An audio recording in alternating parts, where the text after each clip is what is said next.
Where were we? I think I'm on my way to the drugstore. I got around to the back of the house. I went out by the back door, and I went to the drugstore to me. And Grandpa got out of the car. I think that's where the battery died. Yeah. Okay? Go ahead.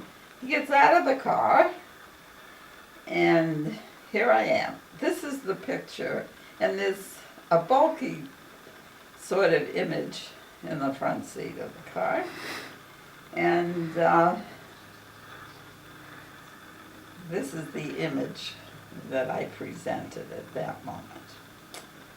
I had pigtails. Not too long.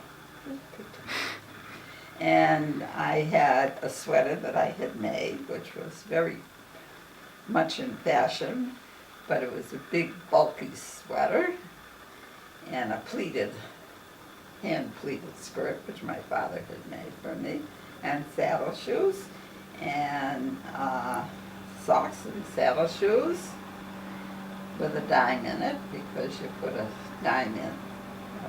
Another colloquial story about how you always had a dime in your shoe, so you could, if you needed to, you could get home on a streetcar, because the streetcar was a dime. Anyway, your dad, Grandpa gets out of the car, and he shows me to the back seat, and he says, "This is my mother." She's one of times. Well, her image is what her experience was.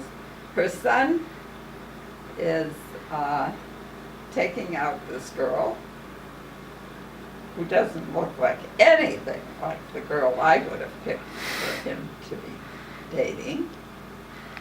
And I'm somewhat shocked.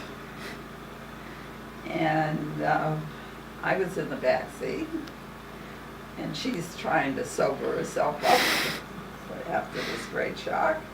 And Aaron is flustered, and he starts to explain that I was just walking out the door, and my mother, as usual, never tells me in advance, but as I walked out the door, she says, "Where are you going?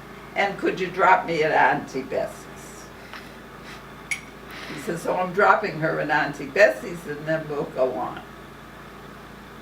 Well, I wasn't, I don't remember much about thinking this was such a great story. And I certainly didn't think about what kind of an image my poor mother-in-law was dealing with at the time. This story never came together as a story until many years later. And that was the first real date we went on. Oh, and the other thing he said to me was, the stuff in the back seat. The stuff in the back seat is my fencing equipment. Okay. Little did I know that our first date was going to consist of my following him into a fencing cell. And where was the fencing cell?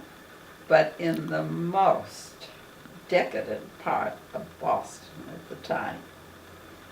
And we had to walk through a very dark alley, park the car.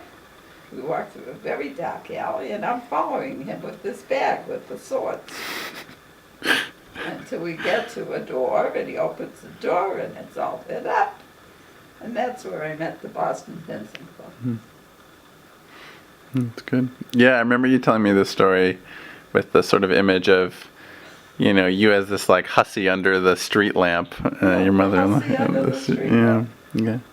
Just a funny image for me. Right. But many years later, I could sympathize with her, with her feelings of, what is my son up to? Where did he find this? All right.